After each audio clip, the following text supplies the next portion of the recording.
साथीहरू यहाँ हेर्नुहोस् त यो तल कोसी बगिरहेछ। कोसीको डिलमा माथि हेर्नुहोस् त पहिरो झरिरहेछ। अनि यताबाट चाहिँ खोलाले एकदम चाहिँ खोलाले तपाईँको ढुङ्गा माटो काठहरू झारेको छ।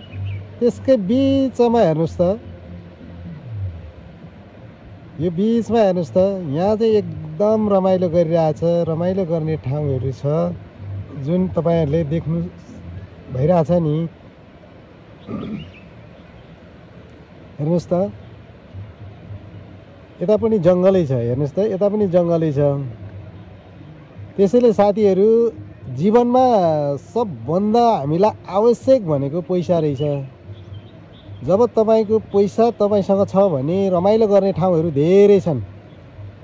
तपाईँले चाहिँ इन्जोय गर्ने ठाउँ, रमाइलो गर्ने ठाउँ, तपाईँले भने जस्तो जे पनि तपाईँले चाहिँ पाउनु सक्नुहुन्छ। यो संसारमा पैसा हुनेहरूको लागि उड्ने गुड्ने पानीमा कुद्ने सबै इन्जोय गर्ने सबै ठाउँहरू छ।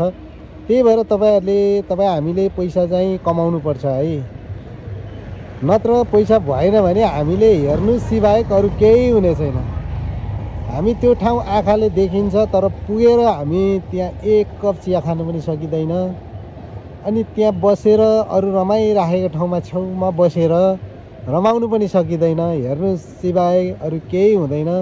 त्यसैले हामीले पैसा चाहिँ कमाउनु पर्ने रहेछ अनि जमाउनु पनि पर्ने रहेछ है।